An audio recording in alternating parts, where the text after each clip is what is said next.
Ndabaramukije cyane bakuzi ba kino kiganiro igitondo gishasha, amahoro, kugubwa neza, kurubanirwa mu byanyu no mu banyu aho muherereye niho ndavyo ndabipfurije. Ni jewe Janvier Imana irambona, nije nkunze kuba ndabatunganiza nkongera nkabashikiriza kino kiganiro igitondo gishasha. None rero ndagarutse kugira ngo dusangire amajambo y'Imana muri kino kiganiro cacu cuno musi. Nagomba ngo dusome amajambo tubona muri Zaburi, n'amajambo nava mu mutima wanje. Zaburi ya 37 dusoma ku murongo wa 23 n'uwa 24. Ijambo ry'umutwe rivuga ngo Zaburi ya Dawidi.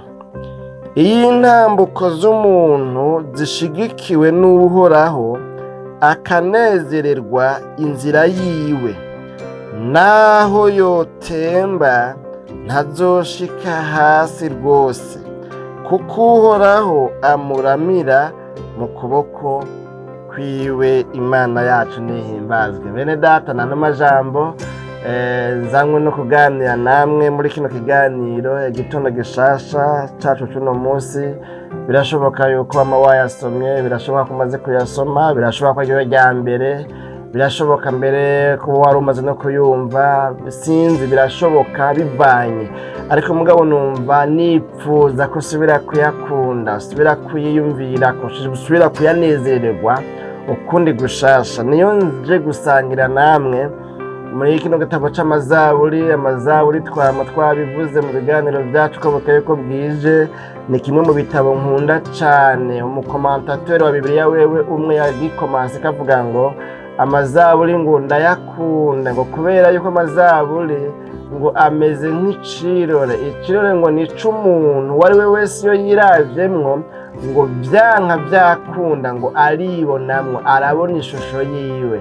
Icirore uciravyemwo utaruzi ko ufise imivyiro iruhande y'ijisho ku zuru, utazi ko ufise ingonera, ariko ukira mu cirore gica kikwereka neza ukusa. Icirore ntikibesha. Imana yacu nihimbazwe. Rero ni nk'uko yaragombye kuvuga ngo n'amazaburi nayo ntabesha, kandi uyiravyemwo vyanka vyakunda uraronkamwo ijambo rijanye nawe ukumeze. Amazaburi arakwereka ukumeze. Rero zari indirimbo, burya ngo amazaburi zari indirimbo Abisirayeli baririmbye mu gihe c'akahise kabo. Zimwe ngo zigacurarangwa, izindi nazo ngo ntizicurarangwe. Zimwe zikaririmbwa mu ngoro, izindi zikaririmbwa bari mu mayira bariko baraduga mu minsi mikuru, kuko hariho amazaburi bita ngo ni zaburi yo mwiduga. Hakaba nizo baririmba umwe wese mu bihe vyiwe vyo gusenga hirya no hino mu buzima butandukanye, muri ya masengesho ngo basengera nko mu muryango. Usanga nyene ngo ari amajambo menshi yagiye yifashishwa n'aba Bisirayeli, kandi ndayakunda, nawe nizera kuyakunda. Ngaha rero tubonye uyu muririmvyi no ndirimbo aririmbye yitirirwa Dawidi, yavuze ngo iyi ntambuko z'umuntu, niko twasomye, zishigikiwe n'Uhoraho, akanezererwa inzira yiwe, naho yotemba ntazoshika hasi rwose, kuko Uhoraho amuramira mu kuboko kwiwe. Imana yacu nidutabare. Ni nka yavuga ngo bene data, mwebwe muriko murumviza ino ndirimbo, mwebwe ndiko ndaririmbira ino ndirimbo, murabona ko hakuno korali ihagarara, abantu bahagarara imbere y'ishengero bakaririmba. Ni nkaho yavuga ngo yemwe bene data, muri kino gikorane turimwo, muriko murakurikirana amajambo ubutumwa bwiza buri muri ino ndirimbo, ngomba kubabwira bino bikurikira. Ngomba kubabwira ngo niwabona umuntu atemvye, ntuze wihutire guca imanza, ntuze wihutire kuvuga ngo yeye ngo ni Imana imuhanye, ntuze wihutire kuvuga menshi. Urabanza urabe neza, kuko hariho ibintu abantu batemba mugabo badatemba kumwe, badakoroka kumwe. Hari igihe abantu batemba, hari igihe abantu bahomba, hari igihe abantu bahura n'ibibazo, hari igihe abantu babura ivyo bakora, hari igihe abantu bashomera, hari igihe abantu babura izo bambara, hari igihe umuntu abura ayo kwivuza. Ariko ngo mugabo rero ni nk'aho yavuga ngo narakurikiranye ndaraba nsanga hariho ibintu bituma bano bantu bashobora gutandukana. Ati ibyo bintu nabyo ni uko hariho abantu niyo botemba ngo badashika hasi. Ni koko bose baratemba, bose barakoroka, bose barahomba, bose nuvuga ngo barahananuka bakava hariya kuri etaje ya 10 agakoroka nyine ubona ati karabaye. Ariko ngo mugabo hariho ibintu bituma hariho bamwe ngo badashika hasi. Abo bantu nabo ngo niyo botemba badashika hasi ngo ni kubera yuko ngo Uhoraho aba yabaramiye mu maboko yiwe. Imana yacu nidutabare. Kandi ngo mugabo rero gusa gupfa kuramira gusa, ariko ngo hariho ibyo Uhoraho akorerako. Imana yacu nihimbazwe. Ni naho hari inyigisho ikomeye cyane rero avuga ngo ibyo Uhoraho akorerako mu kuramira umuntu, ibyo Uhoraho akorerako mu kutemera k'umuntu, naho habaho impamvu zituma akoroka, naho habaho impamvu zituma atemba, ariko ibyo Uhoraho akorerako kugira ngo ntiyemere ko uyu muntu ashika hasi, ngo ni mu gihe intambuko z'uyo muntu atembye ngo zishigikiwe n'Uhoraho. Imana yacu nidutabare. Ngo kandi ngo Uhoraho ngo akanezererwa inzira yiwe. Imana yacu nidutabare. Iyo ngo umuntu intambuko ziwe Uhoraho azinezererewe, iyo Uhoraho wewe uri mu mugwi wabo anezerererwa intambuko zabo mubo Uhoraho zinezereza, wewe ukaburirwa. Hanyuma ngo ikiba n'ikihe, Uhoraho intambuko zawe arazishigikira. Hanyuma rero abantu bakihutira kubona yuko utemvye, bakihutira kubona yuko umengo karabaye, ariko mugabo bagasanga bakwihenze ngo kubera yuko ngo uyu muntu intambuko z'Uhoraho intambuko ziwe zishigikiwe n'Uhoraho. Hanyuma kandi ngo akaba anezereza Imana, Uhoraho akanezererwa inzira ziwe. Uyu muntu naho abantu bihutira kubona yuko atemvye, ngo niyo yotemba ntashika hasi, ngo kubera Uhoraho aramuramira. Imana yacu nidutabare. Bene data bakunzi ba kino kiganiro, igitondo gishasha cyacu tuno munsi, ngomba kuvuga ngo ibizotuma abantu bahomba birahari, ibizotuma abantu bababara, bakomereka, babadesi, bahemukirwa, n'abato bahemukiye birahari. Intambara, ibibazo, amakuba, amageragezwa birahari.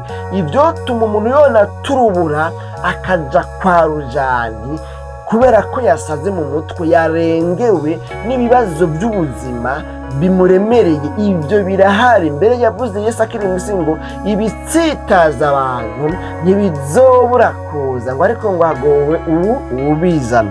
Rero ngomba kuvuga iki? Ngomba kuvuga ngo ibi bibazo, ingorane, amakuba, amageragezwa, intambara, ibituma umuntu yobonekana kumenga arakorotse, aratembye, ibyiwe biraheze, ubwiwe buraheze. Ibyo birahari, biragwiriye, ni byinshi, ntibizoreka kuza. Twama twabibonye. Imana yacu nidutabare. Ariko mugabo, hamwe umuntu yotombora intambuko ziwe zikaba zishigikiwe n'Imana, hamwe umuntu yotombora inzira ziwe zikaba zinezereza Imana, hamwe uyu muntu yoba yaraharaniye ko inzira ziwe zinezereza Imana, hamwe uyu muntu yoba yaraharaniye ko intambuko ziwe zonezereza Imana, ingeso ziwe zikanezereza Imana, ibyiyumvo n'ibyipfuzo byiwe bikanezereza Imana, uyu muntu ngo hariho ikintu kimudiferansiya na ba bandi bagize ibyago, novuga ngo bisa n'ibyo nawe yagize. Ikintu kimutandukanya nabo ngo nuko nubwo yotemba uyu muntu ngo ntazoherayo, ntazoshika hasi, ngo hahandi bari biteze yuko ubwiwe burangiye, baca basanga hari ukuboko kw'Imana kwamwitangiye, agaca akorokera mu biganza vy'Imana. Imana yacu nidutabara. muri rimwe nawe yavuze ngo umutima wisunze umwana wanje sinzowurekurana umwasi, naho gihenomu covyura ingunza ntikizowushikura mu kuboko. Imana yacu nidutabare. N'ano majambo kandi ntitugomba guteba cyane, ariko nizera ko wumvise ikintu ukwiye guharanira. Umaze iminsi kumva uhura n'ibibazo, uhura n'intambara, uhura n'amageragezwa, bikabonekana ko umenga ubwawe buraheze. Umaze igihe urondera byanka, ufatafata byanka, umaze igihe imigambi yawe ipfa, upanga poroje igapfa, udepoza dosiye bagatabura bagata muri pubere, udepoza nturonke inyishu, urondera akazi aha na hariya, urondera icofasha ubuzima bwawe, cyo gufasha mu mibereho, udandaza byanka, ibibanza babikwaka babigutwara, ukora hirya no hino. Hari n'igihe mbere usanga umuntu aranakoze no guhembwa ntanahembwe, bakanamwirukana atanahembwe. Imana yacu nidutabara. Ariko mugabo nzabona gukangurira umutima wawe ngo suzuma urabe neza ko inzira zawe zinezereza Imana. Raba ko intambuko zawe zishigikiwe n'Imana. Raba ko Imana iri mu ruhande rwawe.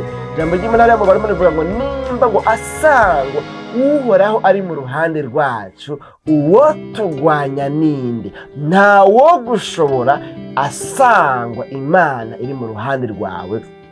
Imana yacu nidutabara. Ngomba kuvuga ngo niwasuzuma ugasanga Imana iri mu ruhande rwawe, ugasanga intambuko zawe Imana yazishigikiye, ugasanga inzira zawe zinezereza Imana, ugasanga ibimaze iminsi bikubako, ibyago, amakuba, amageragezwa, intambara, uruhamo, uruhombo, ibimaze iminsi bigukikuje bibabaza umutima wawe, ugakurikirana neza ugasanga nawe nta ruhare wabishizemo, n'ibyago kubera ko wifashe nabi, ntibyakwezwe n'ibyaha, kuko hari ibyago bikomoka ku byaha, hari ibyago bikwegwa n'ibyaha twagendeyemo. Imana yacu nidutabare. Niwasuzuma ugasanga uratunganya imbere y'Imana, cyangwa niwaharanira gutunganira Imana, inzira zawe zigahimbara Imana, intambuko zawe zigashigikirwa n'Imana, nagomba ngo ucurema ugereke akaguru ku kandi uvuge ngo aha ntaco nzoba, kuko Imana iri mu ruhande rwanje, inzira zanje zinezereza Imana, intambuko zanje ndumva ko zishigikiwe n'Imana. Naho bibonekana ndi mu bihe by'ubunyerere, naho bibonekana umengo ndiko ndanyerera, naho bibonekana umengo uko bukeye ko bwije nkoroka nk'uvuye muri etaje ya kangahe hariya hejuru, mu byo ndiko ndakora mu buzima bwanjye bwa misi yose uvuge ngo ndazi neza ko ntazoshika hasi, kuko ukuboko kw'Imana naho kutagaragara, naho kutaboneka, ariko hari ukuboko kw'Imana. Imana yarasezeranye yuko abantu inzira zabo zinezereza, abantu intambuko zabo zishigikiwe nayo. Imana yarasezeranye ngo naho hoboneka ibituma batemba, naho hobonekana ibituma bahomba, ariko ntibazogenda akagirire, ntibazoshika hasi, ntibazogwa ngo bahereyo. Cagihe abantu babona umengo ibyo bapfundikanije, abarozi ibyo bapfundikanije, abamugiriye nabi babona umengo bamushikanye hasi byaheze, bazotangara. Undi nawe yavuze ngo bazotangara muri Matayo 5 hatangwa n'amajambo avuga ku bahirwe mu bwami bwo mw'ijuru. Bazotangara uwo babona umengo ni umugorwa, none Imana imuhinduye umuhirwe mu bwami bwayo, imutabaye, imushikanye mu bihe byiza, imuhinduriye amateka, imushize mu munezero, imushize mu kugubwa neza, imubereye inyishu, imubereye umutabazi. Bazotangara abari biteze yuko uyu muntu inzira ziwe zinezereza Imana kandi intambuko ziwe zishigikiwe n'Imana, abari biteze yuko agiye gupfa, abari biteze ko ataco azokwima kumwubahira, abari biteze ko nta kintu na kimwe azopfa ashitseko, abari biteze ko nta kintu na kimwe ciwe kizocamwo, bazotangazwa n'ukuboko kw'Imana kuramira abantu bubaha Imana. Abantu bubaha Imana naho umuntu yoba atabona ikintu kibashigikiye, ariko hari ukuboko kw'Imana kubashigikiye ngo kubaramire, kubasame, hanyuma kongere kubavyure, kubahagurutse, bahagarare, bongere babandanye, bongere batotare. Imana yacu nidutabare bene data bakunzi ba kino kiganiro. Igitondo gishasha cacu cuno munsi, murumva rero n'ayo majambo kandi nta mwanya wo kuyakontextualiza ngo tuyazane rero mu buzima bwacu bwa misi yose, ngo urabe mbega wewe bimeze gute, inzira zawe ziranezereza Imana.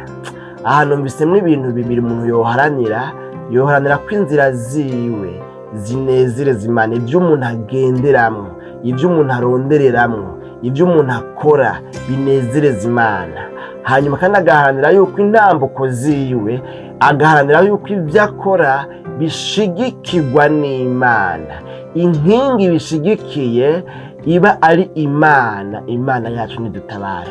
Uwo muntu rero yaharaniye kunezereza Imana no gushigikirwa nayo, ngo hariho ukuboko kw'Imana kwiteguye kumuramira, naho Satani yoba yamurariye pranki, naho Satani yoba yamuteze umutego, naho abarozi boba bahagurutse, naho abansi biwe boba bamuhagurukiye, ariko uyu muntu ukuboko kw'Imana ngo kwama kuri disponible kugira ngo kumuramire, kumusame. Imana yacu nidutabare bene data bakunzi ba kino kiganiro. Igitondo gishasha tugomba dusenga Imana rero nano majambo nayo numva mu mutima.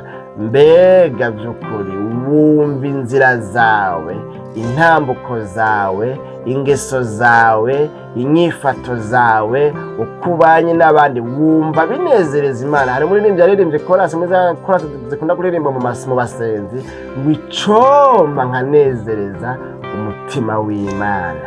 Mbega wumva ubugingo bwawe, ubuzima bwawe bunezereza Imana, wumva ushigikiwe n'Imana.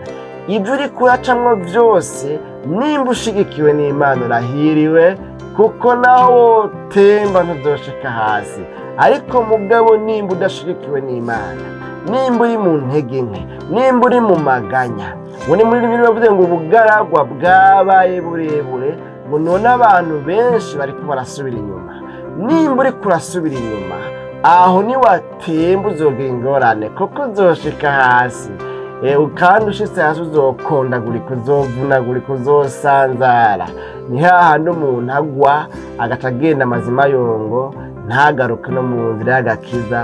Kubera iki? Yari yiteze Imana ngo iramusama, kumbe nawe ntakwije amakondisiyo yotuma Imana imuramira mu kuboko kwayo. Ushitse hasi uzogira ingorane.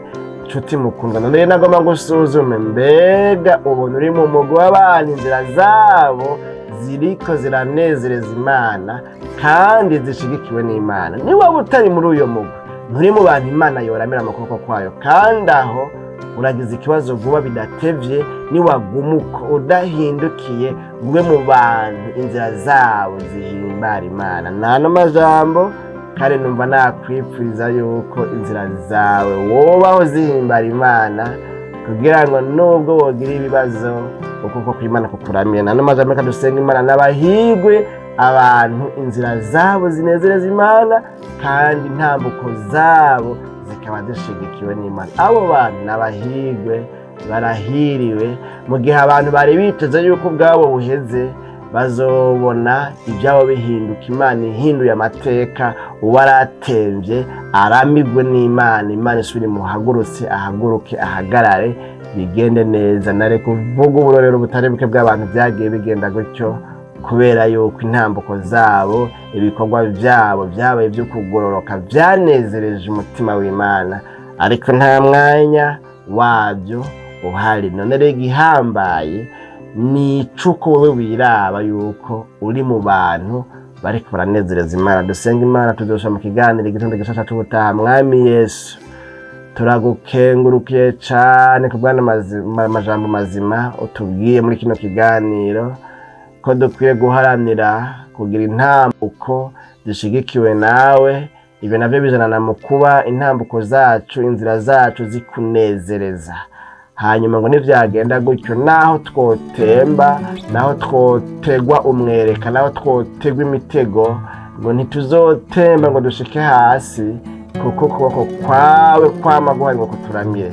Umuntu wese musa n'amajambo hakaba hariho ibintu avuze ngo ibi bintu vyotuma Imana itandamira, ibi bintu maze imisi ngenderamwo, izi mvugo, izi nyifato ukuntu meze jewe, Imana ntiyondamira ahubwo nokondagurika. Akavuga ati rero Mana mbabarira, nyeza ntunganya, ndikosoye kuri bino, nawe uhaguruka ngo no kundamira no gusubira kumpagurutsa ngo ibintu bigende neza. Uyu muntu ucumugirira neza wisunze imbabazi zawe n'urukundo rwawe umufitiye. Urakoze ivyo ugomba byose, rero bishishikare ko turako twese twumvira kino kiganiro mu izina ryawe ryera Kristo Yesu, niho tubisabye tuvyizeye. Amen.